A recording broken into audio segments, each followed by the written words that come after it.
de Simone Veil. Simone Veil, elle est morte. On ne sait pas si elle aurait été d'accord d'ailleurs pour que ce soit mis dans la Constitution. Donc, de grâce, laissons Simone Veil là où elle est, au Panthéon. Déjà, elle compare le combat d'aujourd'hui où il y avait une unité, comme on en a rarement vu, au combat de 75. Parce qu'il faut se souvenir que Simone Veil, elle était menacée de mort, elle était insultée. Et l'autre, elle se met au même plan. Et on rappelle quand même que Mathilde Panot fait partie des Insoumis avec de gros relents antisémites, on va dire, et qu'elle a dit d'Elisabeth Borne à l'Assemblée nationale que c'était une rescapée. Donc je pense que Simone Veil... Non mais vraiment, allez écouter, mais si ça c'est pas honteux, tellement il pue la merde. Juste parce que c'est quelqu'un de la France Insoumise qui a apparemment participé au fait que justement la loi sur l'IVG, etc., ça se fasse partie de la Constitution, il crache dessus. Ça aurait été n'importe qui d'autre, ça aurait été quelqu'un de droite, d'extrême droite, du centre, à la limite du PS, ils en auraient même pas parlé, ils auraient parlé de ce sujet comme quoi c'est bien. Parce que le fond c'est quoi? C'est que elle a réussi le début du combat pour la libération de l'utérus des femmes, etc., que Simone Veil avait commencé. Ce qu'elle a fait, enfin en tout cas elle et une partie de son parti, c'est arriver à élever ce truc dans la Constitution pour que ça soit encore plus intouchable et sacré entre guillemets. Mais il y a quoi de mal? Enfin je veux dire, soit tu détestes l'IVG, t'es contre ça et tu chies sur les deux, soit t'es pour ça, et je suis désolé, mais là, faut mettre les partis de côté. Ça montre bien la subjectivité de ces merdes.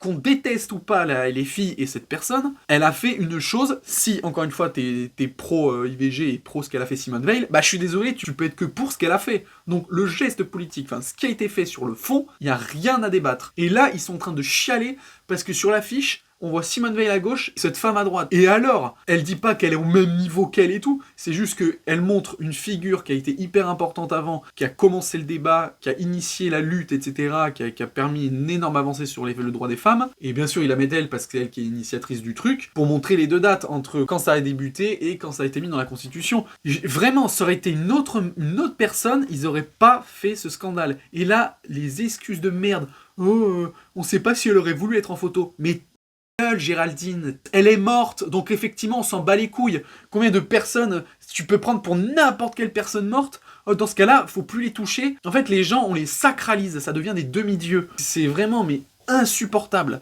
Ils sont morts, voilà, ils ont fait leur vie, c'est comme ça, ils ont fait des choses bien ou pas. Là, maintenant, nous, on vit dans le présent, on peut reprendre des personnes historiques, de toute façon, je pense qu'elle fait partie maintenant des personnes historiques, et voilà. Et en plus, elle en fait pas pour cracher dessus en disant que c'est une merde. Elle continue son combat, enfin, vraiment, c'est des pourris, les gens sur ce plateau, c'est vraiment des pourris. Moi, je suis sidéré, c'est très choquant, c'est d'une indignité totale, et ça prouve aussi son ego surdimensionné à cette femme. Comment oser se mettre en face d'un monument comme Simone Veil? C'est honteux. Ce mélange des images est honteux. C'est un hommage qu'elle lui rend. Vous n'avez rien compris. C'est un hommage qu'elle lui rend en lui souriant. Mais de quel se met humblement à son service. Mais oui, il a complètement raison, Verdez. C'est plus un hommage. Vraiment, ce qu'il dit, mais ça n'a aucun fond d'argument, quoi. À part dire, oh, c'est honteux. C'est honteux parce que c'est la LFI, quoi. Vraiment. Mais de quelle droite? Tu crois qu'elle a envie? Tu crois que Simone Veil, elle a envie d'être à côté de Mathilde Panot? Tu sais quoi? Tu crois que Simone Veil, elle a envie d'avoir le logo de la NUPES? D'abord, c'est une grande femme de droite, Simone Veil, et elle aurait détesté, parce qu'elle a toute sa vie de femme politique, elle a combattu les extrêmes. L'extrême droite et l'extrême gauche. Et donc, on n'a pas le droit d'utiliser son image. Voilà, c'est dégueulasse et c'est fallacieux comme principe, et je déteste ça. Là, voilà, dernier discours, encore une fois, complètement débile. Parler à la place des morts. Oh, elle aurait pas aimé, machin, c'était une femme de droite, elle aurait combattu les extrêmes et tout.